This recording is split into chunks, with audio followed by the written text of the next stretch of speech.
Hello, everybody. Welcome to Better Together. It is Thursday, May 28th, 2020. When you know better, you get better. And that's exactly what we do here every day with our amazing experts from all areas of life. We are on a journey to get better and to know better in order to get better. Today on the show, we have a great guest. She's a celebrated life coach. Her name is Carrie Rose, and she's going to be talking about shifting our view from victim to creator. Never heard that before. I really like that. You may recall the Bella twins, Nikki and Brie Bella, were on the show last week, and they mentioned how Carrie Rose, their life coach, has really been instrumental in their success, both emotionally and career-wise. So we're really excited to have her here to help us today. Our quote of the day, be the heroine of your life, not the victim. And that is from Nora Ephron. We have Stephen Lemieux in the booth. Hello. We have Jeff Graham Hello. in the office. We have Meredith Ahern in New York City. Not in New York City. Where the hell are you? You keep changing. I'm in Long Beach, New York. Oh, Long Beach, New York. I was going to say. Okay. So we have everybody in studio. We're excited to have Meredith on today. I have to say, I have to say, I really don't like talking about news anymore. And that's why I really shifted and created this show, because I just wanted to be happy and talk about how to be better, because the news is so depressing and so sad and so extreme. And so Stephen, as we were getting ready to, do the show, started singing a little jingle about how depressing today was going to be, because I think you anticipated that there's just no way to not talk about what's going on in the news today with George Floyd. And if you don't know what I'm talking about, you're probably like me, and you've numbed out to watching the news and numbed out to just seeing these horrific things happening constantly. And I admit that I was one of them, because I couldn't take it anymore, whether it was the school shootings or people being murdered mercilessly and unnecessarily. And, what we are dealing with is just awful, compounded by everything else that we've been dealing with the coronavirus. It's just horrible. And so I don't know what happened, but last night I was on Twitter and Kevin was busy working on his laptop next to me. And I saw what happened to George Floyd, and I just started wailing. Like, at first I was just in shock at what I was watching. And then I realized I literally just watched someone be murdered. And I just, floods just kept coming through. And he's not the first. I hope he's the last. But that's me thinking that we can live in utopia. And I didn't know what to do. I started so many tweets, and then I couldn't even put it into words. It was so horrible. And, if you don't know, I'm piecing this together myself, but apparently he was attempting to use a counterfeit $20 bill at, some store. The police were called, and they handcuffed him. But last night, video was released showing that he never resisted arrest. And somehow he ended up with someone's kneecap lodged into his neck. And I believe there were other cops behind that cop car as well on top of him. I haven't seen every view. The view I saw was more than enough, and I couldn't handle anymore. And he started screaming, "I can't breathe," which I made this shirt this morning. I don't know if you guys can see it. It says, "I can't breathe," and George Floyd's name on it, because I didn't know what to do, and I just needed to do something. And so he said, "I can't breathe. My stomach hurts. My neck hurts." He started screaming for his mom, and he started saying, "Don't kill me." And when the paramedics arrived, he was lifeless and gone. And it's truly, truly horrible. Our friend Sonia Deville from the WWE, I saw her retweet something from Will Smith that said, racism isn't getting worse, it's just getting filmed. And Chilling. so, It's a chillingly accurate quote, you know? We're finally seeing it. I don't even know how to make sense of this. That's what I don't understand is how this could happen. I understand why this could happen. I mean, racism is obviously a rampant problem in our country, but the senselessness, how was he like, what's the training? What's the mentality behind this? I truly can't even begin to make sense of it. 9 minutes.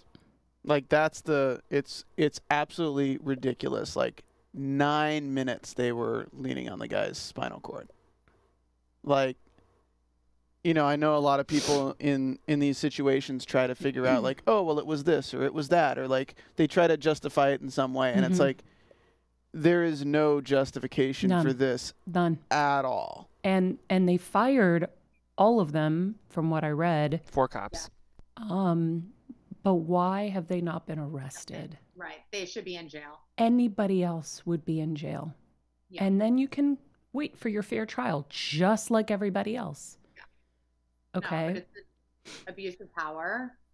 And I mean, to be honest, I feel like it is getting worse. I do. Like, I mean, maybe we are seeing it now, but I mean, look at who the leader of our country is right now and what he puts out there. I've seen it more. Me personally, I've seen it more. Yeah, it's really, really devastating. And yeah, oof. It's you know, to me, it's like, how do we fix this, right? Yeah. Again, ever the problem solver, like, how do we fix this? And I know that with the shootings, we've had Evie Pomporis on the show before, who's talked about how extensive the FBI is trained with guns so that they can control their emotions in a situation. Local cops don't get that kind of training. And so they, you know, get scared and they make mistakes that cost people lives. Not acceptable. Everybody should be. That was not a mistake. Like that. No, this is different. I'm saying some of the other ones. Yeah, no, it's like, for sure. Yeah. with the other ones, what has gone wrong, aside from the fact that most of them probably were racially charged, in an instance where it is a mistake, but what they need better training. And in that situation, like Evie Pomporis had said that, she was like, you know, the local authorities need to be trained like the FBI, right? Kevin's brother's a cop. We've talked about this a lot. This was merciless. It was senseless. It was disgusting. I will say that I retweeted, there was, I think, kind of like every state police authority, or a lot of them, have come out denouncing this. And of course, there were violent protests everywhere. Yeah. But, you know, this is happening way too often. And it has to stop. It has to stop. We had different celebrities, you know, voicing their opinions. Ice Cube says, I apologize to everyone expecting to see me in Good Morning America today, but after the events in Minnesota with George Floyd, I'm in no mood to tell America good morning. Cardi B, enough is enough. What will it take? A civil war, a new president, violent riots. It's tired. The country is tired. You don't put fear in people when you do this. You just show how coward you are and how America is really not the land of the free. Ava DuVernay, I loved this. You deserved your breath, your dignity, your life, not to die in the street murdered by a white cop's knee on your neck. You deserved our tears. You deserve our tears, our prayers, our rage, and our action. We must act for you and for all those where no cameras are present. We must. And then President Trump also weighed in, saying, I've asked for this investigation to be expedited and greatly appreciate all the work done by local law enforcement. My heart goes out to George's family and friends. Justice will be served. The Minneapolis mayor said, I've wrestled with more than anything else. I've wrestled with more than anything else over the last 36 hours, one fundamental question. Why is the man who killed George Floyd not in jail? Yeah. That was the mayor, Jeff? Yeah, Jacob Frey, the mayor of Minneapolis. Yeah. I think what's interesting about this is, I want to speak tactfully here, but Trump is usually not one to immediately side with the victim in this kind of case. You know, a huge part of his fan base is often incensed in a specific direction in cases like this of his voter bloc. So for him to so boldly say, I've expedited the investigation, justice will be served, there's such a senselessness about this specific act of police brutality that there's no way to try to spin, you can't spin this one. Yeah, but exactly. The problem is No. you can, because if they're really going to wait for 3 weeks for an autopsy, right? They're going to assume everyone's just going to forget, and most people will to a degree. A news cycle is so quick, and then who knows what will happen by then. But he also did say, I greatly appreciate all the work done by local law enforcement. And I'm like, I don't, look at what they did. Now's not the time. Now, Just, I don't know. I don't think that he's like changing who he is right now by saying that. I think that he's under such negative, light right now that he's going to say that because he has to. I don't think because he believes that the way that we feel about it in my heart. I don't know, guys. I like I said, I've really been focused on staying away from all of this stuff. I couldn't not talk about it. My heart was like broken. There's kind of no way not to. I mean, because it's so extreme, that's what the culture is right now. Every celebrity is talking about it. Because what else? I mean, you can't look away. We've been looking away for too long, and my only hope is that this is such an extreme and senseless case of police brutality. Maybe this is the change. Maybe this is the moment. Because for the first time, it's not for the first time, but for the first time in a long time, it's very hard to spin this in any direction other than things need to change. Yeah, go ahead, Jay. It's also that every other case of this has been mostly pre-quarantine, and right now you're dealing with everyone with their sole focus on social media and the media that they are seeing. So it's like even the people who, I mean, you said it yourself, Marie, you avoid the news normally, but in this situation you can't avoid the news because it's kind of the only thing out there. And a lot of people are numb to it, and a lot of people they ignore it because they don't want to deal with really depressing things. And the quarantine, I think, has forced this into the face of everyone who's using any kind of social media. Yeah. You can't ignore this. It's really, really sad. I just, that cop that actually had his knee on his neck, he had, I think it was 19 things on his record. Infractions or such. I don't remember the word that was used on the news this morning as I was watching. And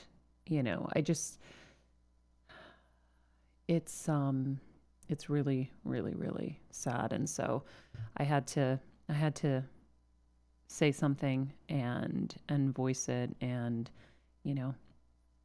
everything isn't always going to be sunshine and rainbows, as Rocky Balboa said. / Sly Stallone. So, I apologize if you come here for positivity and sunshine and rainbows every day. We really try hard.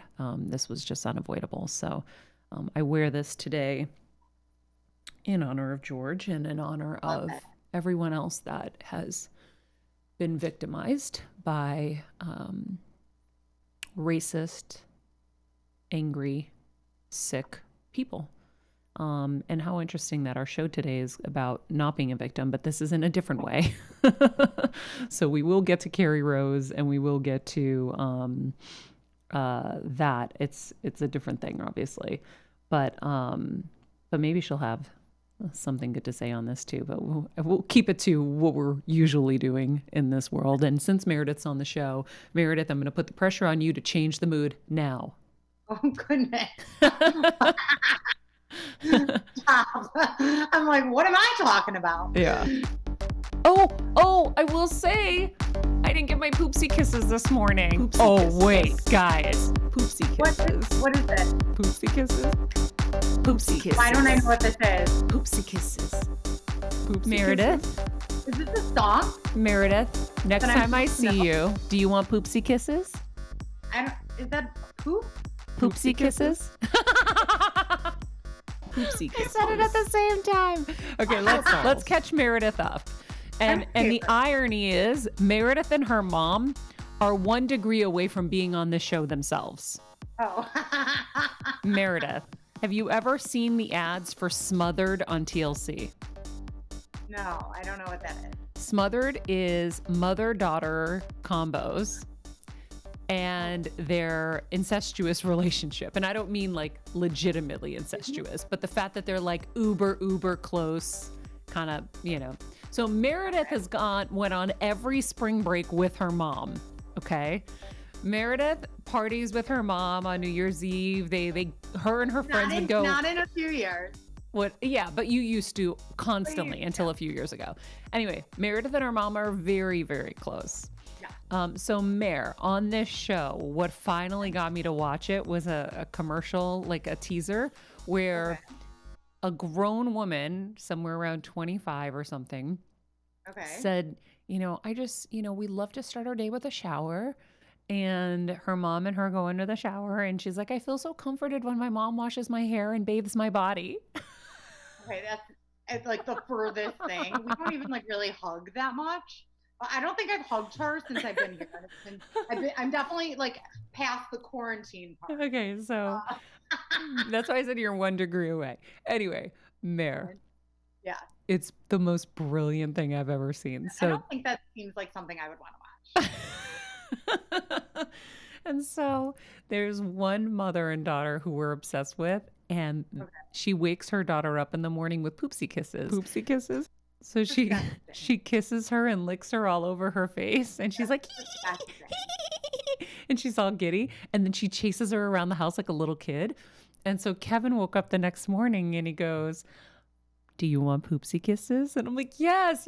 And so it was amazing. I absolutely loved it. I totally get it now. And so this morning, I woke up alone because Kevin slept with the dogs in the other room. He had to work late. And I had already put, oh no, did I take the face mask off? What? Oh shit, I didn't take my face mask off. You have a face mask on right now? Okay. This is how depressed I was this morning. My skin was super dry. I put on a face mask, and then I was watching all of the news and totally forgot to take off. I had a Dermalogica skin hydrating mask on my face. Like one you're gonna like peel off your face all of a sudden for us now, is it? No, it's not like that. Okay. But it's like a clear one, but I literally forgot to take it off. Am I gonna have to wash my whole face off later? You're glowing. Fine. Maybe it's doing extra work. Oh my God, that's never happened to me before. I was so depressed watching all this stuff. I forgot my routine. Anyhow, so I didn't get poopsie kisses because I had the mask on. So then Kevin kind of did it around my neck. It wasn't the same, but poopsie kisses. I'm not into poopsie kisses. I feel like you would give me poopsie kisses. Mare. So I've told you, Stephen, before. Jeff doesn't know, but Meredith and I go to every Super Bowl together every year. And if we're sharing a room, every so often I will go spoon with her and she'll be like, get away from me, you freak. Like I just to mess with her. So I am so going to give you poopsie kisses one day and you're going to die. 100%. Maria wants to cuddle and I do not. Yeah. So anyhow, oh, Mare. We have a good somebody made a good point in the chat. What? Maria. They said, isn't it Girls' Day? It's Thursday? Where's our Bud Light, Maria? I blame Jeff. Jeff, you're going to have to watch this movie. Jeff, it's your fault. It's my fault. Did you guys see the picture of the 103-year-old woman who survived coronavirus but had a Bud Light in her hand? I did. I thought of you right away. I was like, that would so be me. 100%. Right? I'd have a martini. I can't believe we don't have drinks. I didn't even know it was Thursday. Guys, I'm telling you, this just threw me for such a loop. I didn't even know. So, yes. We'll do it. Is there a show tomorrow? No. We are rebroadcasting a show tomorrow. We can, you know what? Let's promise for all of us and our listeners, watch the show tomorrow with a drink. Yeah. Yeah, and then we'll add in an extra drink next week. Guys, here we go. I'm going to peel off my face. Are you ready? Maria,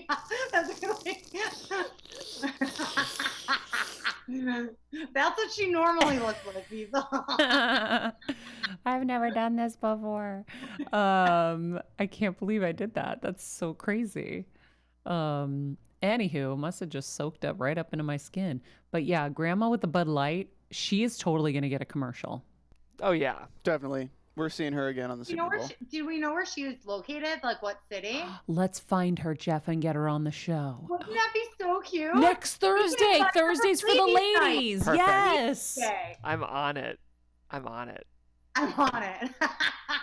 We're going to have to teach her how to Zoom maybe. Or maybe she has like a grandkid or something.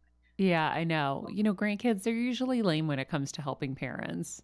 Really? Yeah, I feel like that. She's from Massachusetts, Maria. No, she No way! isn't. Yep. Where? What part? Where? I think What Easton, part? Easton, Massachusetts? She from like Sudbury or like Worcester? I'm looking it up. Easton is what I'm seeing. Easton. Oh yeah, good. And you know Easton? Mara, we should show up at her door with Oh, Bud cute. Lights and be like, "This Bud Lights for you, Grandma." Ooh, she's a Red Sox fan. This is my woman. This Totally. is me, just Perfect. like She's proudly Polish. 60 years ahead.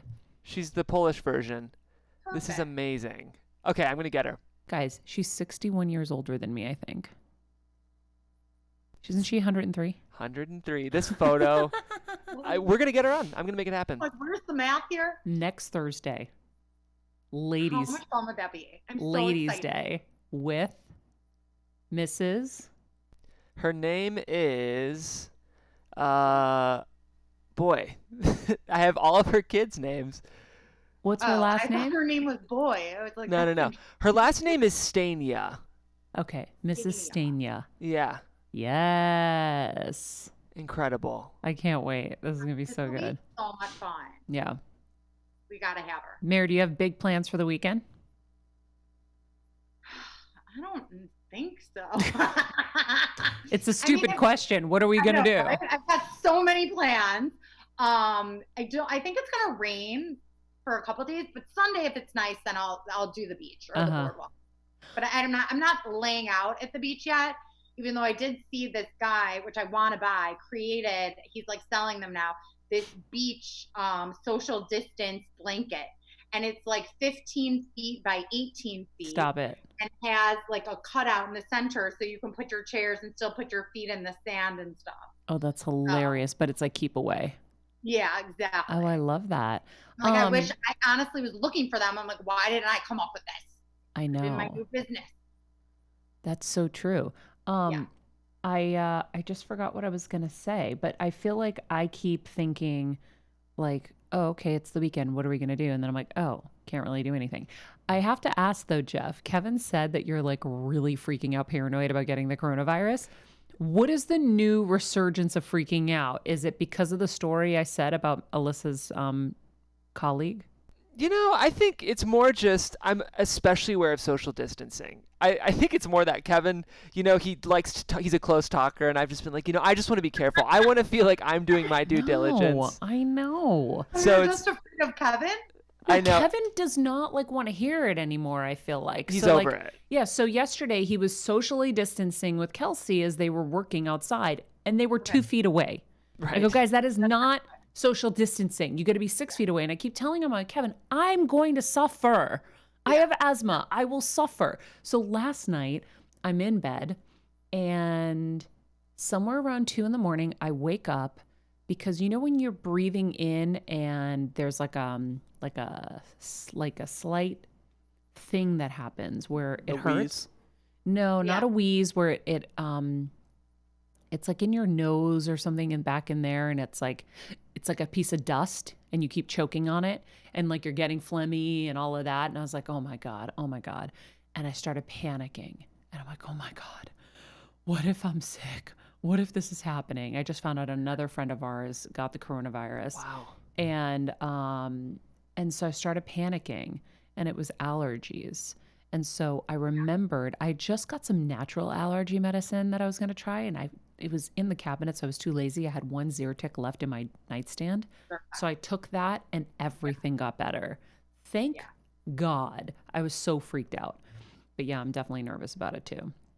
I'm definitely the girl that's yelling at strangers that aren't wearing masks, though. Oh boy. Good. You should be. I think the thing is, it's like I'm trying to practice social distancing, and what bugs me is when people make fun of me for it, where they're like, come on, relax. And it's like, no, asshole. Exactly. It's I like, don't want to die. I don't want to die like that. Exactly. It's one thing to like disregard the policies or whatever, but it's another thing to like make fun of people who are actually following it. It's like, I don't want to be gaslit.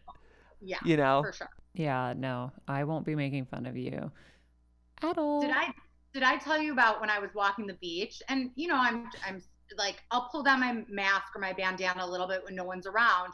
But a surfer came up to me and asked me to zip him. What? And I said, "What? Are you crazy?" I'm like, I wouldn't even zip you before coronavirus. It sounds Did you like say that to him? Yes. It sounds like he was hitting on you, for sure. If he was hot, maybe. But he wasn't. I was going to say, from a guy, I know exactly what he was doing here. He wasn't hot. If he was hot. If he was hot, maybe. But no. Oh, man. All right, guys. Well, let's get to our interview with Carrie. Meredith, you're welcome to stay if you want. Okay. But if you have things to do. I could listen to some life coaching. Okay, let's listen to some life coaching. Carrie Rose is a transformational coach, consultant, and collaborator, serving as a change agent to help you reach your full potential while maximizing your impact on the world. She works with well-known figures like the Bella twins and other game-changing influencers and thought leaders. And today we're going to discuss how to shift out of victim programming, discover our voice, and unlock limiting habits, patterns, and behaviors. Hi, Carrie. Hi, Maria. How are you? I'm good, thank you. How are you? Good. I'm good. Just listening to you guys, and it's emotional today. I know. Yeah. It really is hard to kind of navigate all of the feelings and make sense of the senseless. It's really tough. It's so hard. And, I know we're talking a little bit about going from victim to creator, and that's easy, when we're talking about just personal development and where are you in your life and what's that languaging and programming. But when these are truly victims and there's no way to, sugarcoat that, or there's no quick fix, and we need to pay attention. Yeah. And it's really, really hard. And so I get it. It's really hard. We should be feeling this pain. Yeah, absolutely. I think if we don't, it will just keep happening. And so I think, we have to try to demand a change. It's really hard, but it's really hard. And, one of my favorite authors is Glennon Doyle. I don't know if you know who she is, but she has a chapter on racism in her new book, Untamed. And I highlighted this quote and I pulled it up when you were talking because I think it's really important. But and she says, the fact that the programmed poison of racism was pumped into us may not be our fault, but getting it out is sure as hell our responsibility. Ooh, I just got the chills all the way down my body. Wow. Yeah. Right? It is. It's all of ours. And so we do have to ask how, and we do have to start creating solutions. Yeah. Well, switching gears into Meredith, switch gears. Yeah, I know. I was like, Meredith, no pressure, make us laugh fast, okay, please. Nice to meet you, Meredith. You too. I think that and we've talked about this, and we had do you know Martha Beck at all? Yeah, I do. I have a lot of colleagues that have done her trainings, and she's amazing. Yeah, we had her on the show, and I was saying in the beginning of this pandemic, one of the greatest things I think you could do in this time is get a coach to help you through this time, whether you have to reinvent or a little lost or whatever. And so having you on is exciting, especially following our interview with two of your very well-known clients, the Bella twins. And it was funny as we were chatting, I said, I feel like perhaps your life coach may have had a big influence in your successes. And they're like, oh my God, yes. So yeah, I think when you have high profile clients that are touting you, it's always great. And I think, we actually had a little bit of time together. We went to an Esther Hicks event with our friend KP, Chris and Prouty, who they mentioned as well. And I love Esther Hicks and what she is about and teaches. So I guess what made you want to take this career path? So I was born on this career path, but it took me a while to realize that. My mom jokes that I started as a child, and it was people came to me for advice. People came to me to problem solve. People came to me to help them figure out what they wanted to do. And that's just always been my nature. I went about it in a roundabout way. I was in online marketing for over a decade. And it was when I had my children my first son, that I said, I'm ready for a change, but what is that? And I started thinking and reflecting on what have I always loved? And when I was working in this job, no matter if it was my team under me or the people I was working alongside or the people I was working for, I was always helping them improve their life in some way with our conversations, with our talks, with coaching, really. And it was never about the sales number for me. It was never about getting to a dollar amount for me. It was always the reward for me was always seeing people make a bigger impact and change themselves. And I'd see them making these changes professionally, and then their personal lives would improve, or I'd see their personal lives improve, and then their career would improve, or they'd start making new decisions in a different way. And so I said, that's what I want to do. That's it. And the second I said it, it was like, it's stepping into flow. Yeah. It was stepping into flow, and it felt like the red carpet just rolled out, and it was like, this is what you're supposed to do. And how long have you been doing it professionally, officially? So 8 years. Got it. Yeah. What is, if you were to kind of wrap it up in a sentence, what do you think your specialty is? My specialty, it's hard to wrap up from the tools end of it. This is how I package. My specialty is meeting people where they're at, finding out where they want to go, and helping them find their voice and find themselves and rise to the highest version of themselves, whatever that is. And whatever their path. So no two paths are the same, because some people come to me because they are starting a business and they don't know what to do next and they need steps. Well, where that ends up taking us is incredible usually. And then some people come because they're having issues in relationships. So we'll start there, and whatever the situation they're in, whatever the issue, whatever they're facing is exactly where they're supposed to be for their growth in that moment.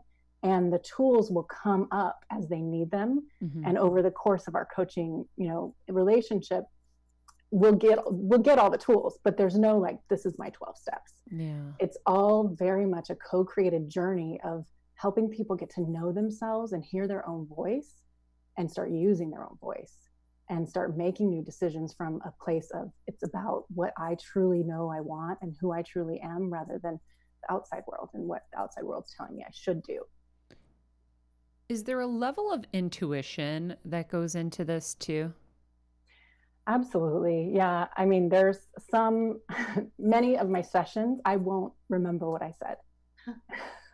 So it's interesting because I think there is a flow, or, people call it channeling, people call it what they will, but something just comes through. Yeah. So the person sitting in front of me, it's like the questions we're asking, or I'm asking them, or they're asking me, it just comes through. And sometimes it's pulling from toolboxes, but a lot of times it's, yeah. Yeah. I feel like, my husband is an unofficial life coach. He's an unpaid eternal life coach and career coach. And when I watch him, he sees things in people that they never have seen of themselves. And I think that is the intuitive part, because He may have never even met you before. He's just getting to know you and he already sees. And so I imagine that you do the same. Yeah, somebody once asked me, what are you good at? And I said, I'm good at seeing what people are good at. I'm good at seeing people's gifts. I'm good at seeing them and helping them see themselves for the first time sometimes. Yeah, well, that's the thing, is being seen is a gift. And a lot of us don't get seen in life. And then you start to believe the narrative that you aren't worthy or you aren't valuable or there isn't any gift there that you can share until someone sees it. And so that's why this is so helpful for people, because once you feel seen, there's like a little wind at your sail, I feel like. Absolutely. Because what's happening, for people is they're hearing those things, but they're feeling those things too. Our inner critic is so strong. I do a lot of inner critic work with people as well, because we all have it. And it's really easy to go to that place instead of how amazing I am and what am I good at? What are my natural gifts? What are my talents? What am I here to do? And I was born to do something. What is that? And that's just not a lot of people's natural place to go. It's more natural almost to go, I can't do that. I'm not good at that. I'll never be as good as that person. Whatever those phrases are, we get caught up in it. And then we almost start to find confirmation of that inner critic in our relationships or in our work environment. It's like confirmation. It confirms it, and we get to keep playing small a little bit. Well, also we have this kind of innate thing in us, I believe, and I've heard about this before too, where we want to be right as people, right? We want to be able to predict things. We want to be right. And so sometimes it's on the negative end too with our beliefs. It's like, without knowing it, you want to be right even about the bad things that you're thinking of for yourself. Yeah, subconscious, like unconsciously you do. It's sabotage. It's self-sabotage. Yeah. So, and I love I say name it to tame it. We have to name it to tame it. So, and I know you guys have talked shadow work, and so it's a lot of that is bringing those unconscious patterns and ways of thinking that we don't realize we're proving ourselves right or sabotaging ourselves with. Bringing those into the conscious and shining a light on them. And when we name it and we see it, we can tame it. So that awareness is always the first step. And many times for many people, it's the only step. Once they become aware of it, they immediately start shifting that behavior or that pattern. So, yeah. And you were saying earlier that you coach people even in business. So is there like a business degree that you need to have to be able to do that with people? Or is it, again, just kind of intuitive, connecting them with people? Like, how does that part of it work for you? So, and I do have training in, different systems where I've gone into large organizations and worked with groups. But it does come back to that intuition and the person and the leaders of companies. Many times it's about them learning to hear their own voice, or them like, what's the highest version of myself, and where am I not communicating properly, or where's the team not communicating properly, or I call it a language of abundance and creation rather than this negative languaging that people are so used to. Or so there's no degree, I think, but I have programs that I use for organizations, but it's the same thing, it's just a different issue. Same set of tools, different issue. So when you work with someone for the first time, first of all, how often do you, if Jeff, let's say, said, you know what, Carrie, I want to start working with you. How does it look like? So we would do weekly calls or Zoom, and we dive right in. So we just dive right in with, where are you in your life right now? What's up for you? Because what's up for you is exactly where it's supposed to start. And then we would say, and where are you looking to go? So that's really where coaching is a little bit different than therapy. I think that's what the Bellas were kind of talking about, where therapy, we're looking at, something that might have happened in our childhood and unpacking that and figuring it out. Yeah. Coaching is taking you from where you are and saying, where do you want to get to? What's your highest and best vision for your life? What would you do if you knew you couldn't fail? What are those things? Like, what do you want to change? What's missing? And so we start digging into that, and then we start making, creating steps around that. And as we go through the process, things from our childhood will come up. Things will come up because they get in the way, they get in our way. And so we look at those things as they come up and as they are blocking us, but we don't stay there. We come back to them as needed as they block us from getting to where we want to go. Interesting. So do you kind of do like a vision board, or is there something like you look at? I love vision boarding. And Me I too. love it. You guys do? Oh yeah. Maria knows about that. Maybe I should get one or start one. It's time. I really do. It depends on the client. So some clients are more, pragmatic and strategic, and they want their goal and they want the steps to take to get there, or it's smaller steps. So some clients it's really hard for them from that first call or that first meeting to go, this is what I want. So we say, okay, what's next? What's next? Like, what's one small change? And so we'll start there. But I love vision boards, and I have 2 different ways that I love to do them, if you guys want to hear about it. Yes.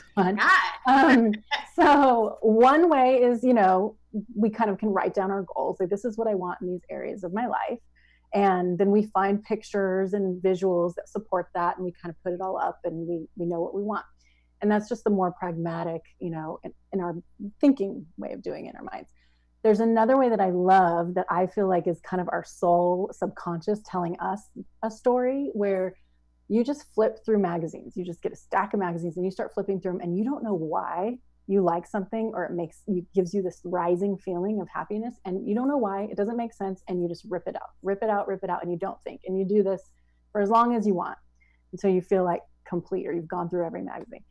And then you start just cutting out the pictures, and you start, it's art really, and you start collaging a little bit and putting them on a poster board, and it tells you a story.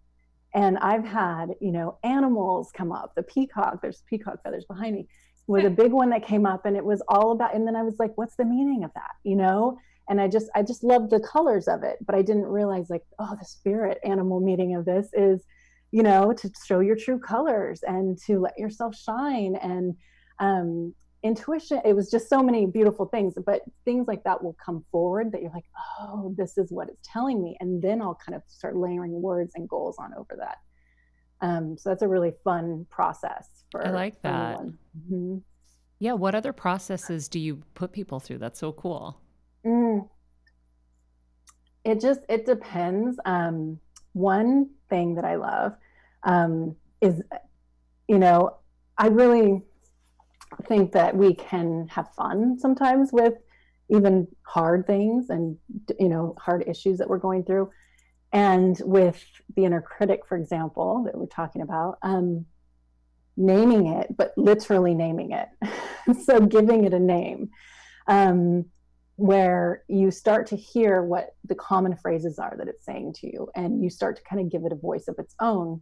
So it's not feeling like it's me, it's you. It's kind of, you're separating it from yourself. Yeah, there's Melinda again talking shit. Exactly. I've got a client, he calls his Brad because he was bullied by Brad in high school, and he's like, fucking Brad's here again, and this is what he's telling me today. And I mean, mine was Cruella DeVille. We've all got ours. And it can be a cartoon character, it can be anything. And to start kind of interacting and dialoguing with it in that way, it takes its power away, if that makes sense. I feel like Kevin's done that. Yep. I feel like Kevin's done that for forever. My husband. Really? Yeah. Oh, yeah. Yeah. Totally. Sure. What's his name? What's his name? I don't know. He does it in so many different ways. Wouldn't he say something like call you Karen? Yeah. I mean, he has different names for me too. Oh, he's named yours for you. Yeah, but like he does it with the dogs. So when the dogs are bad, instead of being upset with them, he has different names from he'll call, Apollo, our German Shepherd, had this like regal Greek god named Apollo. He would call him Rick. He would just like downgrade him to like, a less regal name, like Rick. What are you peeing in the corner for, Rick? So That's yeah, hilarious. Yeah. That's funny. But I like that. I think it kind of takes the air out of the balloon, right? Yeah. Yeah, it really does. And we start hearing it as separate from ourselves because it's not us. It's actually not who we truly are. How do you gauge results? Like, does it have to be, success? Like what? Yeah. I'll leave it to you to answer. How do you gauge the results? The changes that are happening in the client's life, really, that's the success. And, there's no measurement system that I have. It's more their changes. Things just start to shift. If they're like Charlie Sheen #winning, you're like, okay. Exactly. Right? Exactly. The shifts that start to happen in their life, the things that start to almost appear as if by magic, right? We know how the law of attraction works, and it really starts almost immediately when I'll start working with someone. I have one client who from 1 week to the next, almost everything that she said she wanted had already happened in that first meeting. Wow. A huge job change. Suddenly she was doing exactly what she envisioned, and it was just immediate. It was like immediate manifestation. But we start to see the things that we want start to manifest in really beautiful, seemingly magical ways. It feels random, but we know it's not. The universe starts to organize for us when we start to rise within ourselves and change our vibration and claim what we're trying to create. Yeah. How one of our people in the chat, one of our listeners in the chat was asking, how do you know when you've come to the end of the coaching journey? That's from AJ. It's funny. I have clients. I don't know. A lot of my clients still check in a lot, and I've had clients that I've been, Bella's for 4 years that we'll go in phases where we'll meet weekly depending on what's going on. But they stop needing it as much because they've integrated these tools. Yeah. So it feels really natural. It feels like a really natural, sometimes it looks more like, hey, let's move this to every other week. Let's move this to monthly check-ins. Let's move this to, let's see when you need it. If you need a touch up or a check-in, we'll do it. But it feels like they've gotten to this space where they've got it. They know what to do when something happens in their life and they used to not know how to respond or react or deal with it. They know now. I feel like some people are more coachable than others. How do you deal with the less coachable people? And do you ever encounter them? Because I imagine the ones who are coming to you really want it and they're about to spend money. So they're, Yeah, they do. And I can't say that I've had a client that doesn't feel coachable unless it's someone that was like pushed to coach, or like, someone that was like their partner said, you need to go see a therapist or coach. And then they're like, okay, I'm here. What do you want to do with me? Yeah. They're not open to it. So all it takes is that being open, and things start to shift, and all of my clients come open. Yeah. So how do you get someone, it just feels so like hard. Like, how do you get someone to reach their full potential? How do you like map that out for someone? It depends, what I believe is that we all know, we all have it within us. And so for each client, it's a little bit different, but my role as a coach is asking the questions that help them dig deeper and start to hear what they truly want and hear their voice for the first time. Yep. Right? Because a lot of times we're just responding, or we think we should have this voice, or we should act like this, or we should do this or say this, but it's not actually coming from a true place inside. And many people have never even tuned in to hear that. They don't know how. And so the first part of finding your voice is hearing your own voice and learning how to, listening to your body. Our bodies always know. Yeah. They're always telling us yes or no. And we keep overriding the no. Like if our body's like no, but our mind's like, but I should, and I want to, or I want this outcome. And if I want that outcome, I have to do it. We're constantly overriding it. And then we look back and go, oh, I knew it. I knew it.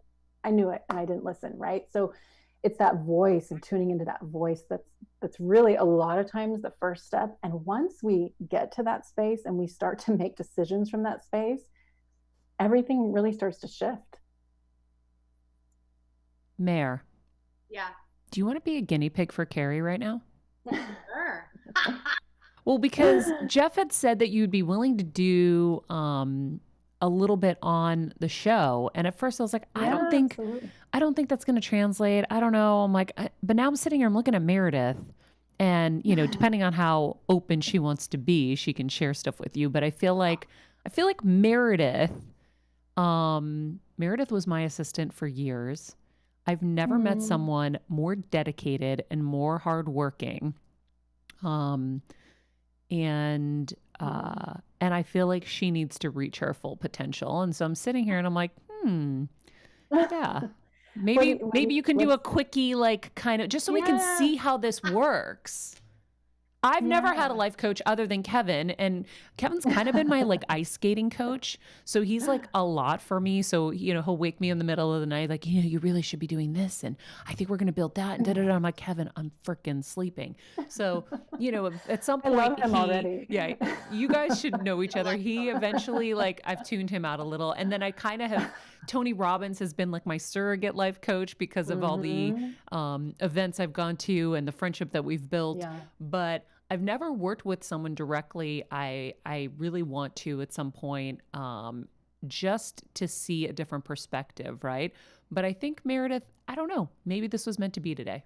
I'm going to get my popcorn. Sorry, the mail. Okay, my coffee. Let's go.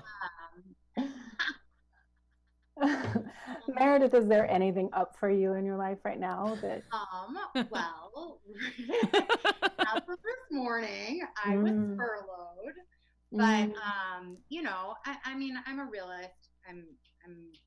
I work in event marketing, so I was very fortunate to be still working until right now. I have to hope that events will come back. But I think that's really, it was interesting that happened today, and now we're in, right. in this conversation. Yeah. So now I'm with Maria on a daily basis. Yeah. I love that. At the time. I was like, Meredith, you can have a purpose here with me. Yes. That's such a gift, right? And how are you feeling about it?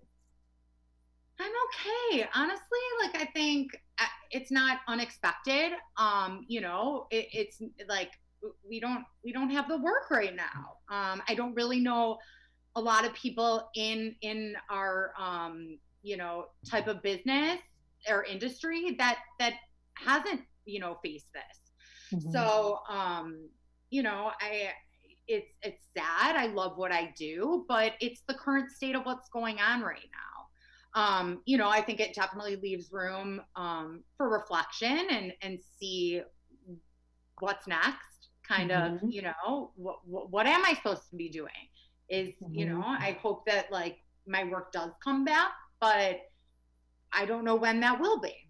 So, did it feel like it was your purpose? Like you were living your purpose in what you did?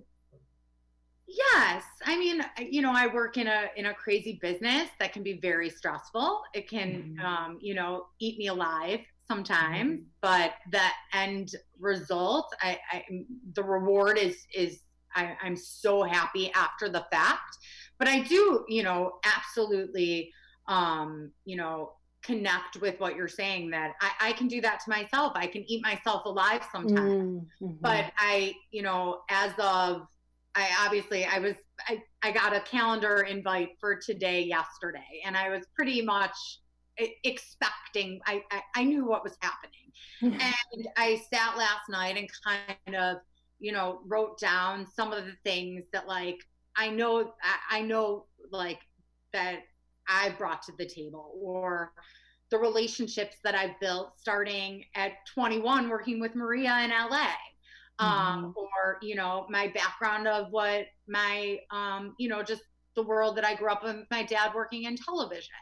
So I think I have so much to offer, and I know, so much that I've built. So I think that I tried to change. I mean, my initial thought was anger and upset, but then I tried to reflect back and look at like all the things that I've done or that I've grown to be.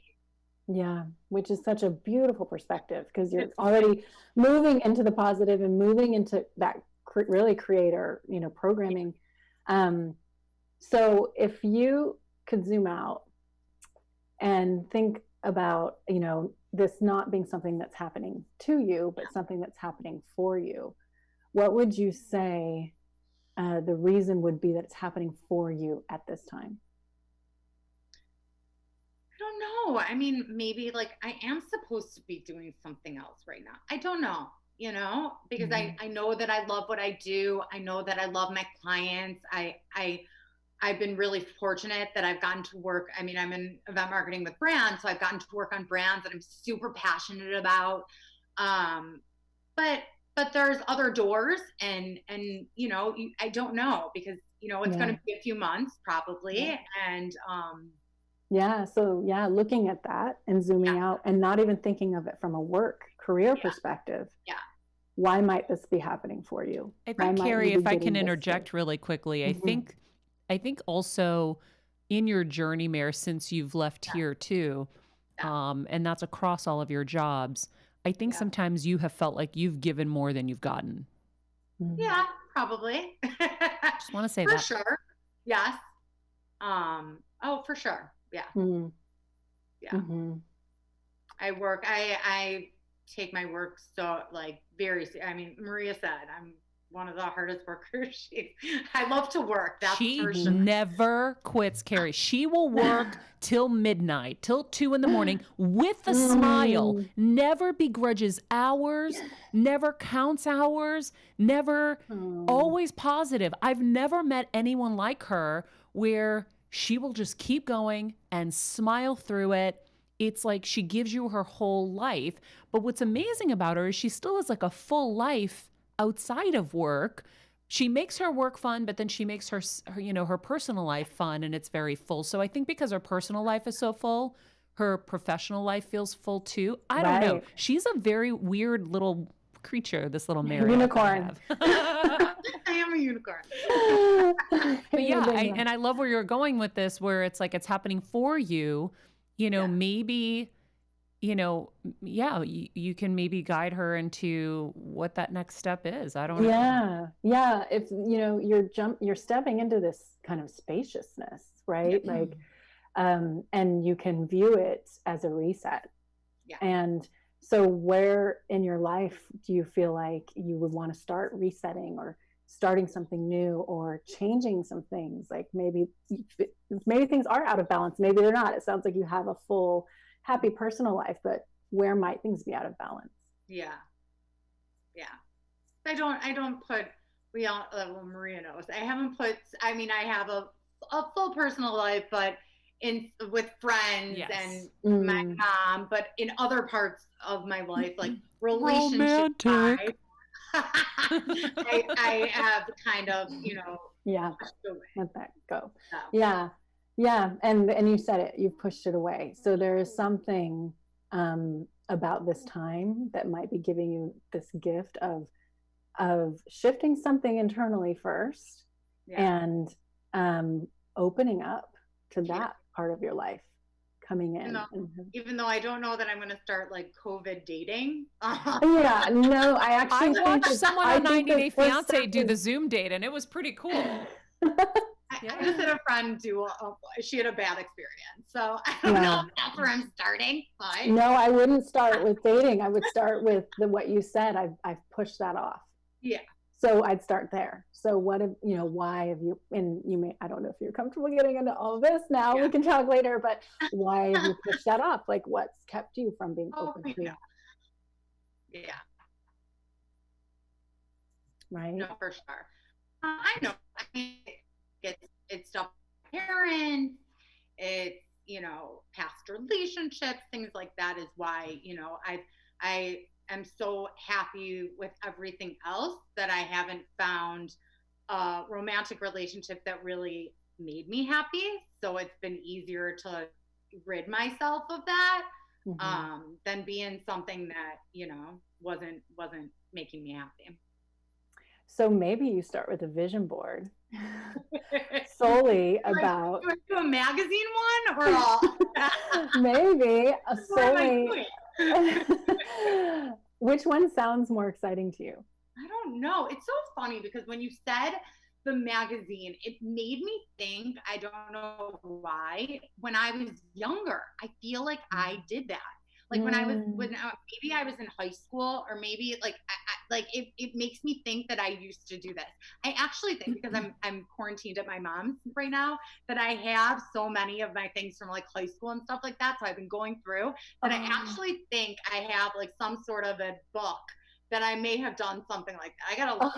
That would be so fun to look at. And I actually love that. It feels like maybe that's a next step for you, because you're actually also going to be tapping into that inner child too, that, kind of like connecting back to something you did as a child, and that creativity, and letting it lead you, and kind of have the intention to be around calling in the relationship that you truly know you deserve and that you want and desire, and start to see what spirit, what your soul tells you. And, and it's always fun. So this would be, in a coaching, like in a normal coaching, this would be homework, and then we'd see like what came up and analyze it and go into it and set goals around it. And I think it'll be really, and there will be something in it, I think, for you, for the relationship with yourself first, that's going to be the step one. Yeah, even just hearing you talk about like your younger days, I realize the reason you're flashing back to that was probably because it was pre-scar days. Like I think it was the beginning of that. Yeah. So I think it was like right at the start of, things with my parents. And so I think I did that then, but then I, started working, or, went to college, like just started living my life as a crazy person. So, so I stopped, maybe I didn't have as much time to really focus on me. Yeah. Or you like that reflection, that point of reflection. And sometimes when things start to happen, and scars, or things start to happen, we distract ourselves from ourselves. Yeah. Because it's hard to sit with it. It's hard to process it. And especially as a child, it's really hard. It's like, we don't have those tools, and we don't know how. And, when I was a child, my parents didn't know we should be in therapy. They didn't know, so it was just kind of like, we dealt with it. We thought about it. We stirred with it, and we just tried to kind of get ourselves out of it and distract ourselves. So I think there might be something for you in this coming back in, and letting yourself sit with it, and letting, yourself sit with some of these things and reflect. And it doesn't have to be painful, but some of it might be. But, the only way through is through. And so, yeah. So Meredith's homework is she's going to go back through all that stuff and see what comes up. And then start my vision board. Yeah, I don't know why we're getting pieces of homework. Bad audio. I think Meredith's freezing a little bit. Internet. You're freezing, Meredith. You're freezing. My back. I will say, Michael in our chat is saying that we need to do Meredith Bachelor Thursdays, where we try to set you up with people. Oh. I'm going to let him lead the way and start connecting maybe friends for Meredith. Meredith, will you tell everyone your age, rank, and serial number? Yeah. What are you looking for in a man? So we can do this. Let's put on that vision board right now. Yeah, we've tried this on the radio show. We've had her on before. I need more life coaching now. Yeah. But I do think, Mare, she's right. I think that this is going to be your opportunity to really reflect on you're escaping some of these things and running away from having to face them. And and trying to maybe use this time to face them head on in order to have that transformation for what your next thing is, rather than just continuing as you were, right? And just going forward and having that kind of same cycle, like, all right, let's turn around, about face some of these issues that, because what happens is shit happens in life. And then I think for most of us, we're taught to buck up and just, move forward. As Rocky says, it ain't about how hard you hit. It's about how hard you can get hit and keep moving forward, how much you can take. And some of us are stronger than others and we can take more, and we just keep going this way. And then the ship gets ricketier and ricketier, and then Yep. And so sometimes you have to about face, deal with the shit so that you can move forward in a better direction. Absolutely. And that's so true. I mean, if we try to ignore what we haven't fully processed, or just try to live an unbalanced life for a long time, it does catch up to us. And sometimes it's illness, and sometimes it's something else that makes us, come into focus. And it does matter what we start envisioning and what we have intention for, instead of just living reactively to what's happening around us, or to work, or I'm busy, or I'm saying yes to everything. One thing I think that's been really positive about the pandemic is there's no FOMO anymore, right? You don't fear that you're missing out on something all the time. And so it's like this settling of our nervous system where we can just kind of go, okay, I'm okay. Just being still. I'm not worried about doing all the time. 100. Yeah. I had another friend say the same thing. She's so happy to not have FOMO. And she told me, she goes, JOMO. It's JOMO, the joy of missing out. Yeah, it's true. But she was laughing. She goes, you're the only person I know that doesn't have FOMO. Like, you don't care. And I'm like, I guess, like, I don't know. I love being home, and I love, like, I don't know. Like, I just don't have it. Meredith knows. We go to the super. I'm like, can we stay in the hotel room and just get room service? Yes. And she's like, let's go to the DirecTV party. Let's go to this party. Let's go to that party. I'm like, this sounds horrible. Yeah. And I think it's like what fulfills your soul, you know? What was that, Meredith? I feel like it's interesting though, because I am the person that's been go all the time. Like, I travel a ton for work, so it's even for the few days in a month that I'm home, I feel like I have to go out, I have to see my friends, I have to do this. That right now, I've been shocked that I've been okay being home. Like, I'm okay, and I was so surprised because I never really have been home. I've never been home. So I know I have a lot of friends that are struggling a lot with it, and like feeling like they need to get out, or just I'm okay. And I didn't know I would be. Like, I really didn't.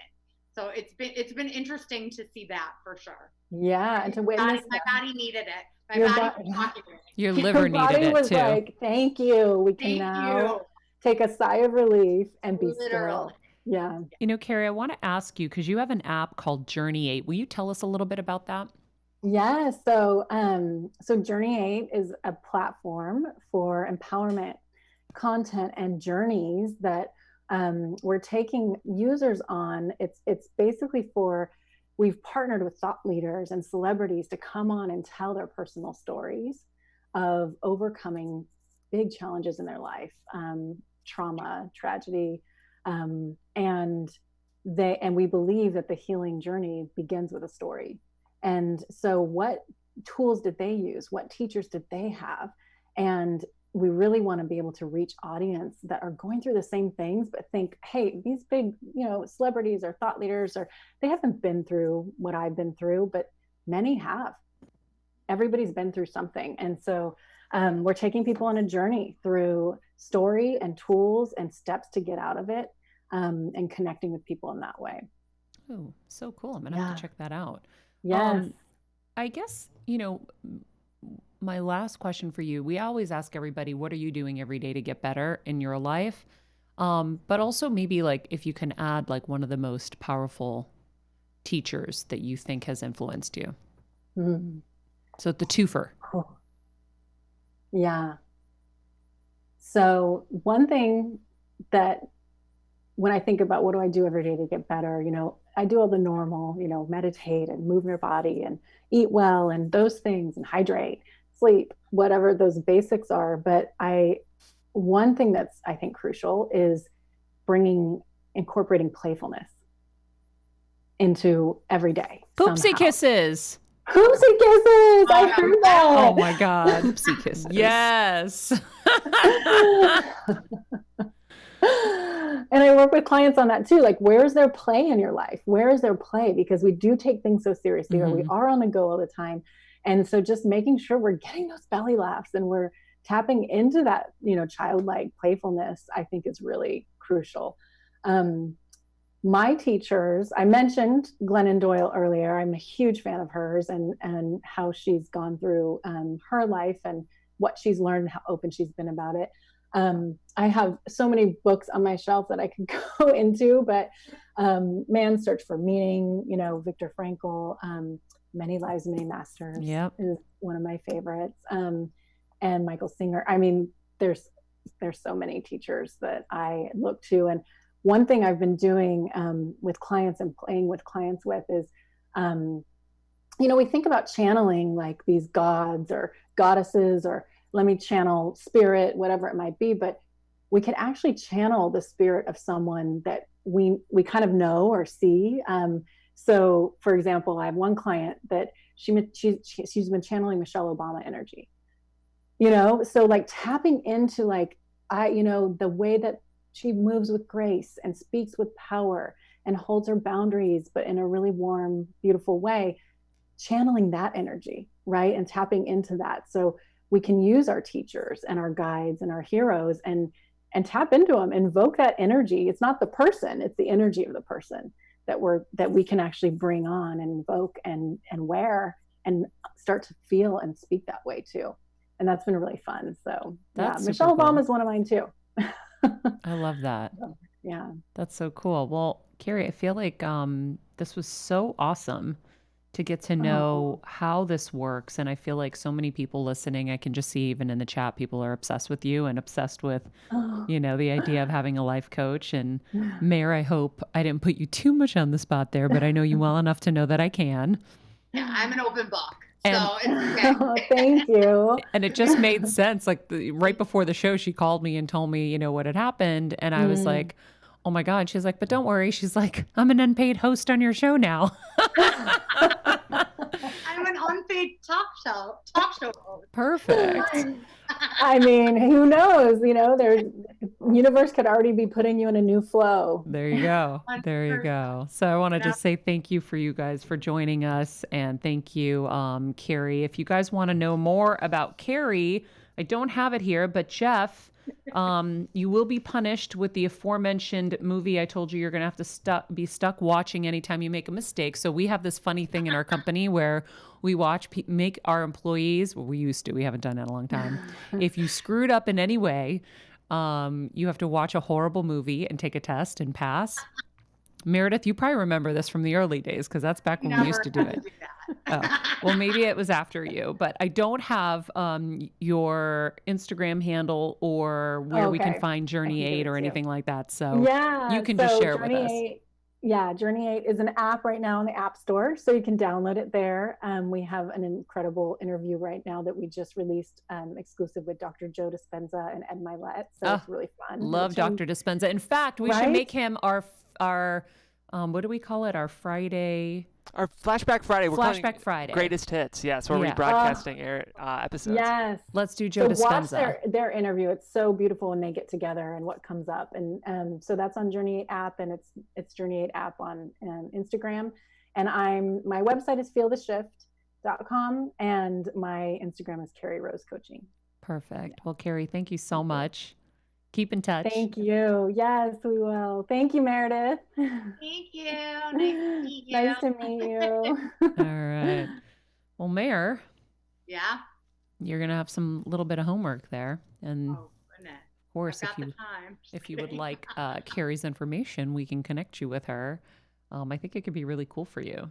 Yeah. I also want to say, very exciting for our Patreon listeners. It's funny, I have this all so beautifully written out on your outro, Maria. I don't know why it didn't make it into the studio. Why it didn't make it in the studio? Because you need to be punished. I know, I do. And you're going to have to watch this horrible movie. We're not saying what it is because I don't want to hurt any filmmaker that has tried, but it is the worst movie I've ever seen in my life. And you will be watching all 2 hours of it, and you will be taking a test because I am so excited to inflict this on you. Well, what I will say is for our Patreon listeners, Carrie Rose will be giving out a free coaching, which is amazing. So it's a reason to join our Patreon. I've been really working with our guests to try to create giveaways and opportunities to work with them. So we're going to be mostly pulling from our Patreon pool for those opportunities. So it's a great reason to get on board. Carrie mentioned her website is feeltheshift.com and, of course, the Journey 8 app. And, we'll do Joe Dispenza tomorrow for the rebroadcast for our Flashback Friday Greatest Hits series, which is going to be reruns on Fridays. Very exciting. I love it. I love it. Mare? Yeah? Love you. Love you. Thank you for joining. Thank you for having me. This was not a celebratory episode. Usually Thursdays are for the ladies, as we started the week before, but next Thursday will be for the ladies. Yeah. Jeff isn't going to forget to give us our Bud Lights. And we are going to have Grandma on the show with her Bud Light. Yep. You have to. Yeah. So, Jeff, if you screw us over and don't find us Grandma. And P.S., I really liked Michael in our chat's idea of trying to set Meredith up with bachelors. And he said he would take the lead on bringing guys onto the Zoom. So I am going to hold him to that. And Jeff, if you have any bachelors, Steven, if you have any bachelors, Meredith is a ripe, how old? 38? Yeah. 38? Yeah, a ripe 38-year-old. I need you. I'm 28. Yeah, right. Remember when you were like, oh my God, I'm so old. When she was 25, she would have mental breakdowns, you guys. Mental breakdowns, hysterically crying that she was so old. And she's matured lovely. Like, she doesn't cry anymore when she gets older. I think she just sees it as a fact of life, which is fascinating.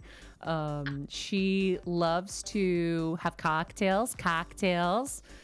She loves to go out. She loves the Bears, the Chicago Bears. She, is open to all sizes. Maria! I hate you so much. So disgusting. She is. Yeah. So look, he's asking for your requirements. She doesn't care about wallet size either. That's the amazing thing about Meredith. I mean, you could have no money, period, and she would just be so happy. I mean, what? I mean, I'm not looking for a homeless person, but I'm certainly not a gold digger, but like, I wouldn't be mad.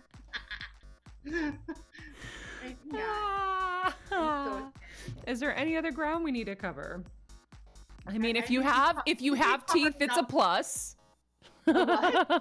If you have teeth, it's a plus. But,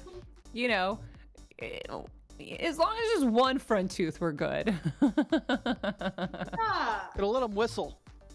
This is like bad news Bachelorette. Showers are important, at least on a weekly basis, right? Yeah, I am a very clean person. I a lot of showers. Anyway, so Michael, you have the job. I can't wait to see who you're going to bring into the Zoom on Thursday. You can reach out to Jeff on Instagram, Jeffrey Crane Graham, and you can DM him and we will get you in the Zoom. And Meredith, I can't wait for Bachelor Thursdays. No serial killers.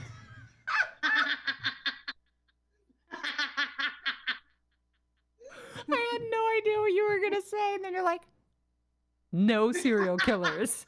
That's friggin' awesome. All right. Well, thank you guys for joining us. As Jeff said, if you haven't joined us on Patreon, please click the link in the summary and join us. We do some really cool shows over there. And I hope that you will watch what happened to George Floyd and feel it, because I think it's really important. And we are better together. And if we can all join together on this, I think that we can make a difference, and help make a change. And so thank you guys for joining us today. Thank you for being with us every day. And Meredith, you are a ray of fun and sunshine. Stephen and Jeff, you haven't screwed up yet, Stephen, but Jeff will be punished. This is a very exciting day. Yes. We mentioned it before the show, and now you already got punished. This is so exciting. Anyway, thank you guys for joining us. Have an amazing weekend. Stay safe, and we'll see you back on Monday. Mwah.